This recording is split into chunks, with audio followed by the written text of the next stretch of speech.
Hello, everybody. Dave Neal here, and we've got a Bachelor-themed standoff, a he said, she said, race to the bottom, and we are here to watch. We are rubbernecking in this car crash on the highway of life. And look, I don't love drama, but it's the off-season. It's a couple weeks before Katie Thurston's premiere episode of The Bachelorette, June 7th. We'll be doing live streams and recaps all day for that. A before live stream and a post-episode live stream. But right now, we are in a lull of a season. We got Rachel Kirkconnell and Matt James saying they might move in together. There isn't much else going on. There's some rumors that Zach and Tayshia are in rough waters. Who really knows? It's all unsubstantiated. So when we get a story like Peter Weber and Kelley Flanagan, and we get them, a.k.a. speaking their truth, we like to listen. Now, as you guys know, or maybe you don't, a couple days ago, Kelley Flanagan was on Chicks in the Office podcast, a Barstool podcast. She shared her side of how things went down, and of course, painted Peter to be a flip boy, as they like to say for the PG audience, a flip boy. There were rumors look, Juliet Porter said, oh, so he cheated. So there was rumors like she implied he was cheating on her. She caught him cheating, whatever. We don't know what actually happened. But of course, not to be outdone, Peter Weber's people post this today, just now. There are two sides to every story. We've got a Bachelor-themed showdown. See you at high noon at the saloon. We've got a he said, she said, and it's gonna be a divorce battle where you're gonna have to choose where you want to spend your weekends. With your dad, who's gonna feed you Doritos and let you watch HBO late at night in Skinamax, or with your mom, who's gonna tell you the rules and make you follow them. You're gonna want to. I don't know what kind of analogy that is, but we've all been. Products of divorced parents. Yay, that's why we got into YouTube. I digress. Moving on. So what we have here, let's just get back to this. We have Kelley Flanagan. Let's just play this quick clip to show how she's framing the breakup. And as we all know, when it comes to breakups, whoever talks more is the one who usually lost out. That's just how it is. Live your best life. Move on. Now, if you have a podcast, let's hear what she has to say. I kind of was like, listen, if you're not 100% in this, because I was more of the hesitant one, and I was like, if you're not 100% in this, I'm 100% out. Like, I'm getting the hell out of here. Like, this is just way too much for me. And then it ended really badly, and I essentially went off on him, I think I still had his find my friend. I ended up leaving New York and going to one of my girlfriend's house, and he texted me. I didn't respond, and then found some news out that I wasn't happy about. Still had each other on find my friends. It was, we were closing it out, it was ending, but still wasn't necessarily done, and then heard news that I was not thrilled about. And so I went off and I essentially said get the hell out of my life, and then ended really badly. Birthday came, 2 weeks, texted me again. I just said lose my number. I kind of was like, listen. I love how old school, lose my number, kid. Listen, I mean, she said a lot there that was interesting. She said the relationship wasn't quite over, but they were closing it out. What is it, a bar tab? Oh yeah, it's 1 a.m. We'll do one more round. That's the old sex when the relationship's over, but you're like, well, I'm not ready to juice my numbers up and get back into the dating pool. I'll take another romp, another pass through the windmill, if you know what I mean. So sustainable energy, green thumb. So look, she said, look, we weren't exactly done. We were closing it out. It sounds like one might say, well, maybe you did break up and maybe said things you didn't mean to say, but the door was open. You got to slam that door shut. You got to know your communication. Now, look, I'm not defending Peter Weber here. I'm just saying it's not like she's, showing up, coming from the convent with a nun outfit on as a perfect person. We've seen her, exaggerate to win her side of the story. Who doesn't do that? It's a survival mode. It's publicity and all that. But the problem is, if you're going to share your side of the story and it's not endearing enough to the other side, you might find out that they're going to share their side of the story.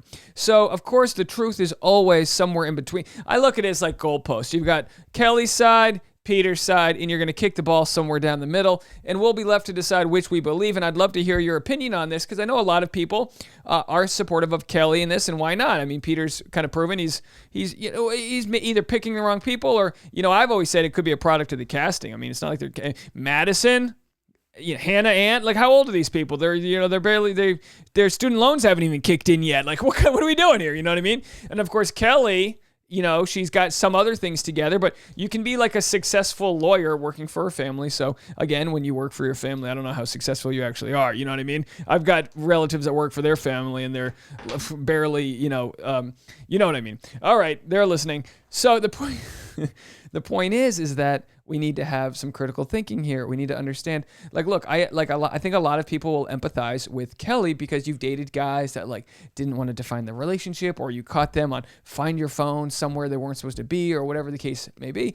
But I think we can also empathize with someone like Peter, who's like, look, this sounds like you're being really difficult here. Like you can tell by oh boy, I'm going to hear it from people when I called Kelley difficult, Look, they were both on a reality TV show. Let's not pretend like one's got some sort of moral superiority to the other, right? Can we just agree on that? Can we agree on that? So let's see. They posted this, and this is what Bachelors in the City podcast. And listen, Kelley was just going on someone else's podcast, but Peter, at least they're going to monetize this because for sure tomorrow I'll be there, just ready to go. And I'll get you guys the Spark Notes version for those of us that were born in the 80s. Spark Notes is a pre-Google way to cheat. It cost about $8.99. You had to buy the physical Catcher in the Rye Spark Notes, and some bloke wrote down all the gist of it, and you got by with a B-, and that's what you did. So this is what they wrote. Bachelors in the City podcast, Peter's new podcast. It's been a long time coming. Peter is ready to set the record straight. The link to our show is in our bio, so you can subscribe and listen as soon as this episode drops. 12 a.m., 9 p.m. Pacific time. Hold on. 12 a.m. Eastern. Okay, so at midnight. Oh, this is going out tonight. All right, so here's what we're going to have to do. I'm going to be working overtime tonight, okay, folks?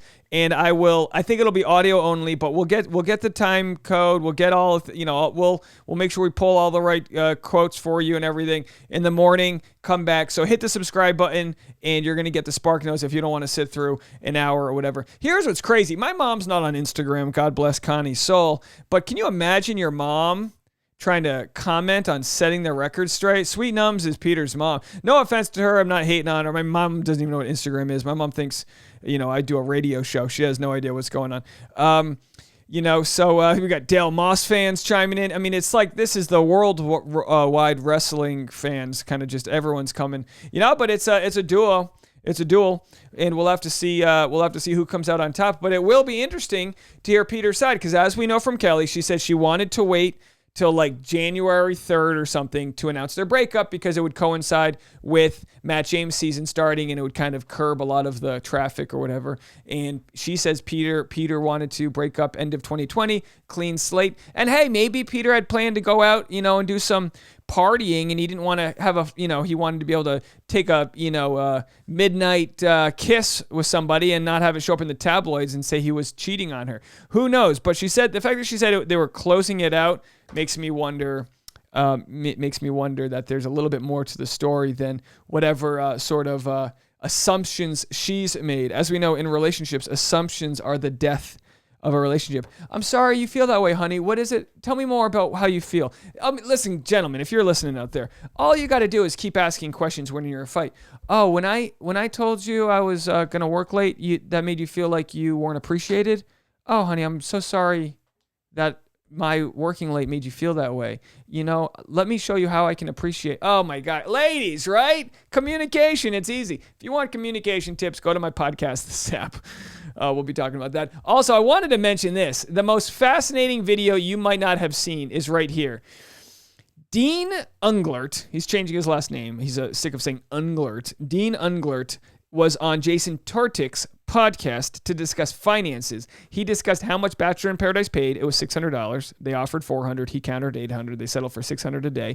He mentions how much The Bachelor was offered to him. He was offered The Bachelor. Jason Tartick says he was offered it with Ari. No. Ari was given it during Dean's season. Jason was offered it, and so is Blake Horstman, and so is Colton Underwood, and they share how much they were offered to do The Bachelor. It's a very, very fascinating clip. We listen to it, break it all down. It's so interesting to hear the financial side of Bachelor Nation. Anyway, folks, check that out. And if you haven't already, like I said, I got my Patreon. Look, we're up to 61 Patreon members. That's really amazing. It helps pay for the bills. and put all the equipment and everything together. A lot of new adjustments are coming in for Katie Thurston's season. We're ramping up the production quality. Oh yeah, the places we will go. So anyway, folks, let me know what you guys think about this. Two sides to every story.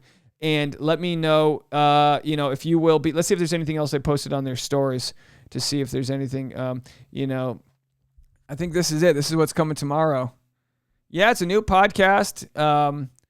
Who knows? Oh, let's see this. If it's okay for this week, I'd like to vent to you if I could. Woo!